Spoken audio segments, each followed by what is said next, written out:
There is literally a 0% chance you will walk through your career and not have a difficult coworker. You need to focus on what you can control and then use some strategies to try to make the situation as best you can. This is the Work in Sports Podcast. Here's VP of Content and Engaged Learning at workinsports.com, Brian Clapp. We've got a really cool topic today. Really cool. It's a subject we haven't talked about before, and it's something that's super important. So I'm excited to have this conversation with all of you. Before we get into that, I'm really excited also for Wednesday's episode. You know, on Wednesdays, we do an interview with a guest. And this week, it comes from the Vegas Golden Knights. It's Alan Monroy, who is the Director of Global Partnerships. The reason I'm excited about this is Alan has a very interesting background. Army veteran, Army captain, studied military intelligence in college, and really led this lifestyle that so much of us respect. You know, thank you for your service. You hear it all the time. And he's transitioned to the sports industry. And I think that story is very interesting because we have a lot of people in this audience that are doing that are active military, that are thinking about their post-career, and they're thinking about the sports industry. And there's a lot of you that are changing careers, that maybe are in something else and are looking to change. And there's a lot of you that are developing leadership skills and developing all these traits that can make you stand out. I also think there's an overlap with student athletes where somebody who's in the military might not have the same internship experience or other tangible skills. They're very different. So I think this story will really translate to student athletes who need to be able to market themselves for the industry if they want to get into the sports industry, for career changers that have to change their story to say, here's the value that I bring, for people that are in the military that have the opportunity or the want to work in the sports industry. I think there's a lot of interesting topics we can get into and we'll get into, and I think that's a great, exciting conversation for us to have on Wednesday. So make sure you tune into that. But now let's get to today's question. As you know, Mondays are a fan question, and you can always send them to me. Message me on LinkedIn. Send us a DM on Twitter. Send me an email, bclapp@workinsports.com. That's my legit email, so don't abuse it. I'm going to get to our question now, and I'm going to conceal this person's name, and you'll see why. I don't want to give any distinguishing details here. You'll see why I'm going to protect this person from themselves. Hi, Brian. I'm a senior at the U in sports management, and your podcast has helped me gain so much knowledge about job opportunities and skills. A question I had, however, is what to do when you don't like a colleague, but are going to continually see them at events, day-to-day meetings, and more. That is a great question. There is literally a 0% chance you will walk through your career and not have a difficult coworker. It won't happen. You will work with people you don't like. You will have people that you don't want to be around, but have to be. One of the hardest parts of work is interpersonal relationships, dealing with the myriad of personalities and styles and approaches. Like that can be really hard. That can be difficult to manage. So here's the bottom line. Go Stone Cold Simpson. You can't fix the other person. You are not going to be able to change them. And it's not your job to change them. We want you to focus on what you can control. And this is something we hit all the time. Control the controllables. Spending a lot of time and energy and your enthusiasm trying to fix someone else and their way of doing things is a fool's errand. You need to focus on what you can control and then use some strategies to try to make the situation as best you can. So let's get into that. Let's break down first the most common types of dysfunctional coworkers. So I broke it down into 1, 2, 3, 4, 5. I broke it down to 6 categories. Now, there might be other ones, but I think these are 6 categories that most of you are going to be able to say like, oh yeah, that's where that person fits, right? Because not all annoying coworkers are built the same. So let's break these down a little bit. Number 1, the slacker. Why don't you get a job, Spicoli? What for? They're never putting forward their best effort. They're letting everybody else carry the work. They're whining. They're complaining all the time. They are the ultimate energy drainer because you get frustrated looking at their lack of desire. You want to walk over and whisper in their ear like, is this the best you got? Like, aren't you embarrassed to be performing this way? Everybody knows a slacker, whether it's in school or whether it's in work. We've all been around slackers. Okay, number 2, the blamer. It's all your fault. Things go wrong. There's no accountability. They're always quick to blame others. It's always somebody else's fault. It's always a deflection away from them. Super frustrating, right? Number 3, the know-it-all. You're saying it wrong. It's Leviosa, not Leviosa. You can't get through to this person. They cut you off when you talk. A lot of yeah, I know, or cutting you off or interrupting. They have a superiority vibe about them. They just always are better and smarter and faster and everything than you. And it's just like they always have this annoyed kind of like, yeah, duh. And when you're trying to talk, they interrupt. I mean, it's just difficult people. Number 4, the stealer. My idea. It was my idea. This is the person that's always taking credit for your work or for other people's work or for everything. They are the first one out in front to be like, oh yeah, that's my accomplishment. Some group project, they jump out like it was all them. They haven't shown up at any of the work, but then when it comes time to be on stage, they're like, oh, well, let me talk about everything we've accomplished, or there's some project going on at work and they act as if they were the one that did everything. Number 5, the inappropriate coworker. Whenever you come into the office, I want you to think about this. We don't need to. The one who's always a jokester, who's gossipy, who walks that line of inappropriate behavior, sometimes crossing over it, doesn't know where boundaries are, doesn't respect personal vibes, differences amongst people. That's a difficult one too. And then the final one, which is kind of our catch-all, the annoying fingernails on the chalkboard, just stop talking or I'm going to gouge my eyes out type. Why can't you just go away? Some people have all these traits, right? This is like the 5 things combined into the worst possible scenario. You get a slacker, blamer, know-it-all, stealer, inappropriate jerk. Captain Planet, motherfucker. These people exist in the workplace. The more of your energy that you spend on these people, the more you lose. Your energy should go somewhere else. The time you are spent thinking about that person who's a blamer, that person who's stealing credit from you, that person who's a slacker, all that energy you're putting towards it, telling other people like, I can't believe this person did X, Y, or Z. I'm so frustrated. I'm so angry. All that energy you're expending towards that person is wasted energy. Refocus it. You are losing this battle if you're giving them all of your power. You are giving them your energy, and you are losing when that happens. Okay? That's our overarching theme of this conversation. But let's get into the tactics as well. First off, quick story. So my daughter plays field hockey. She's amazing. She's awesome. There's nothing, she's a game tomorrow night. It's under the lights at the high school. Like there's something so magical about all this. I love this stuff. I used to love playing night games when I was in high school and college. I just love all this for her. But teams can be tough, especially in high school, right? You've had a teammate before who passes you the ball and you don't quite get it, or you get it taken away from you, or something happens and they're like, ugh, at you, right? It's exhausting. And we've talked to our daughter about this a lot and said, the more you focus on that person, your own teammate giving you negative energy, the more you put towards that, the less focused you are on what you need to do. Focus on improvement, focus on what you're supposed to do as a team member, focus on what you're supposed to do as an individual in certain moments. Put your energy towards that rather than the drama moments that cause this chaotic vibe, but also drain your energy and focus. You're focusing on the wrong things if you're worried about these little negative moments in the drama. Same thing applies to the workplace. You are focused on the wrong things if you're focusing in this direction. There's other things that are more important about your workplace. Okay, let's go one by one.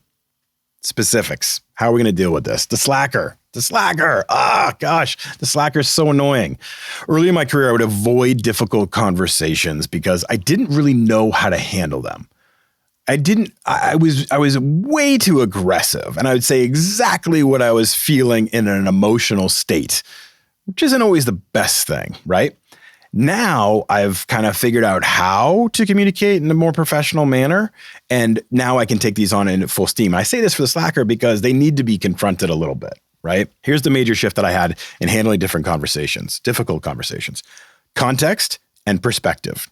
People don't realize or don't know how their work is affecting others or their behavior is affecting others. So my job is that if I've determined that a slacker is affecting my ability to do my job, right?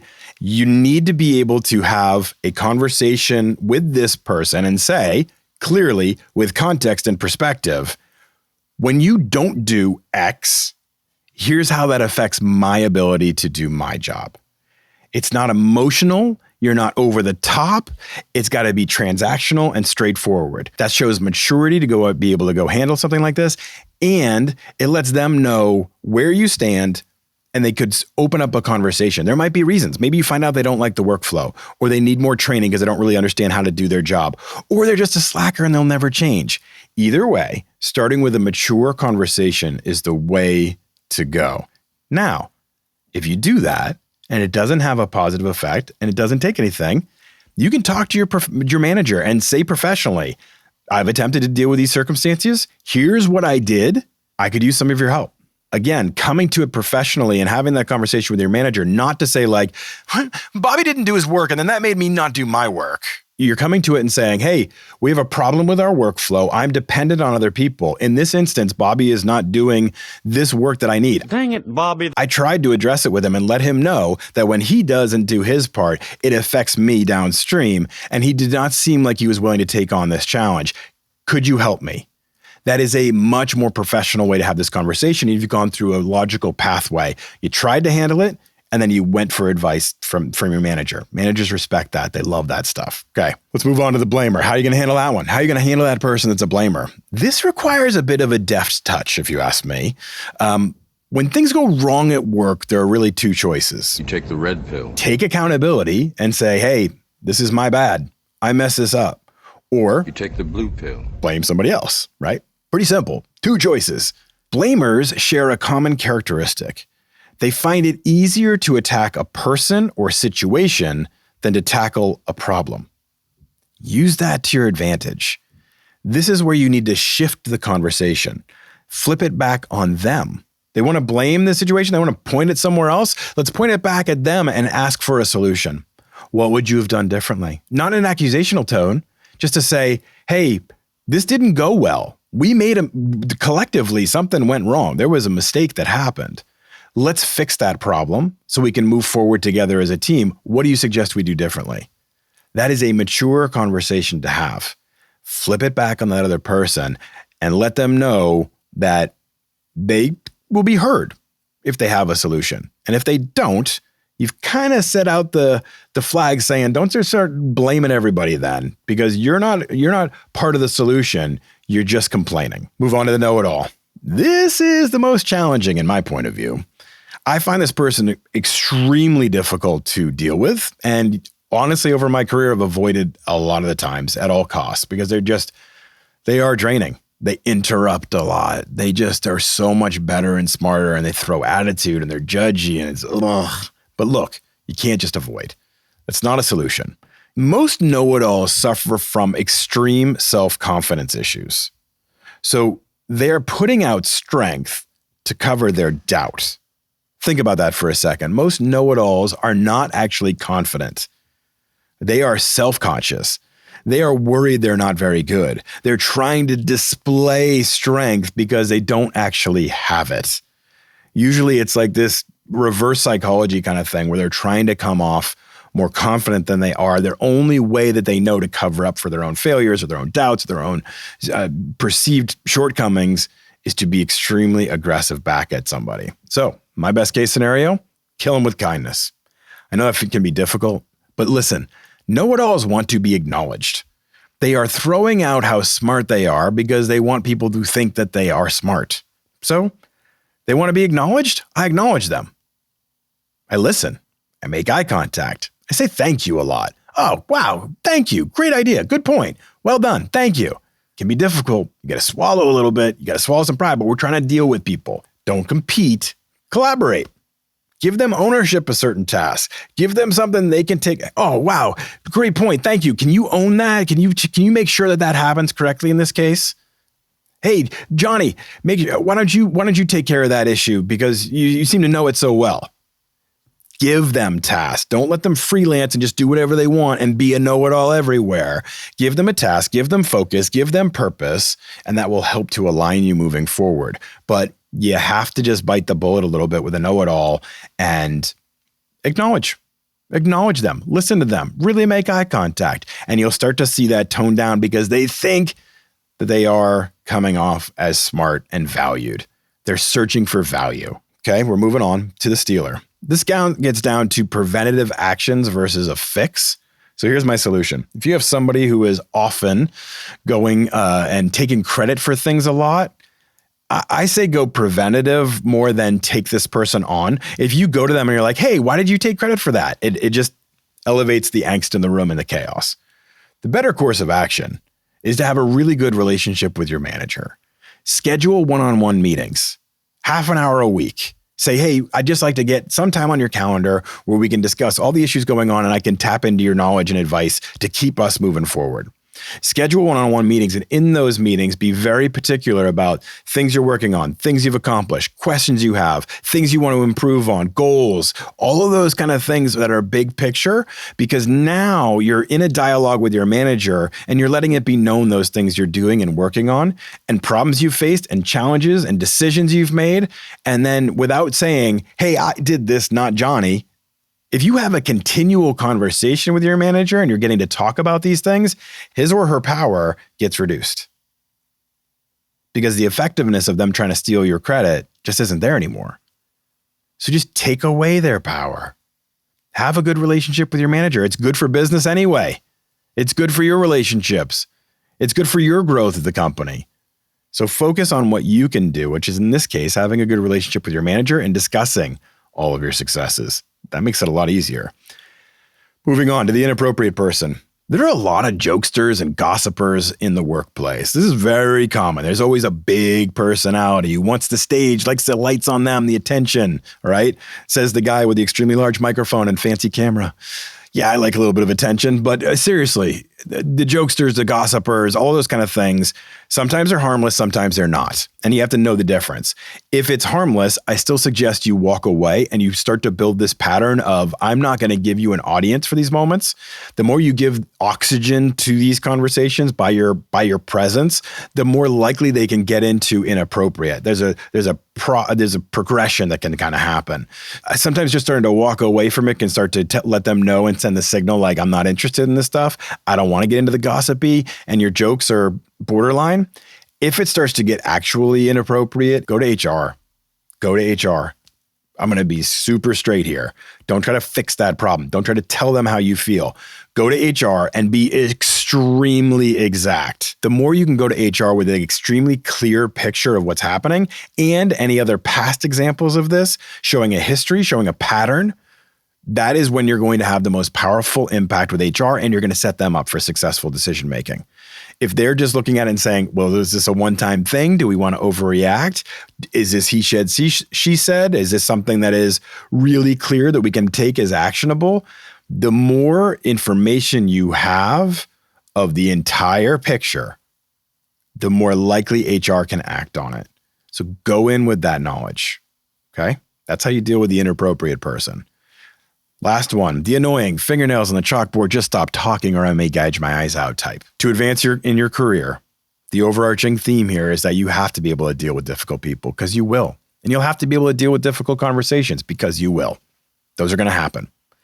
You have to take on these issues and you have to utilize all the skills that I just told you in dealing with this type of person. More than anything, you need to have patience.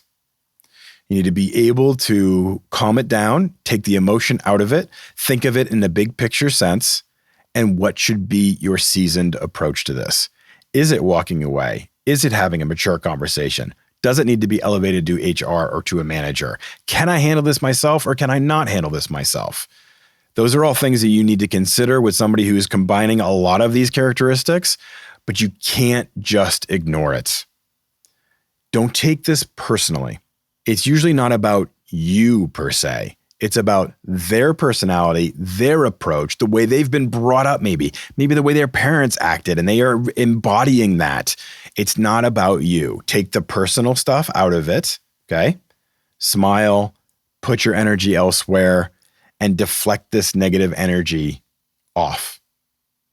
Figure out how you're going to deal with it. What's the best way to approach this on all those different levels I just talked about? But if you focus too much of your energy on this, you'll burn out and you'll lose your focus on your job and your tasks and what you're supposed to do to advance. Don't put all your energy here. Dealing with difficult coworkers is tough, so I hope this will help as we go on this conversation. I'm not going to cite the person's name, but it's going to happen to all of you, so be ready for it. Thanks for listening, everybody. Please remember to tune in on Wednesday. Great interview coming up with Alan Monroy from the Vegas Golden Knights. I look forward to seeing you on Wednesday.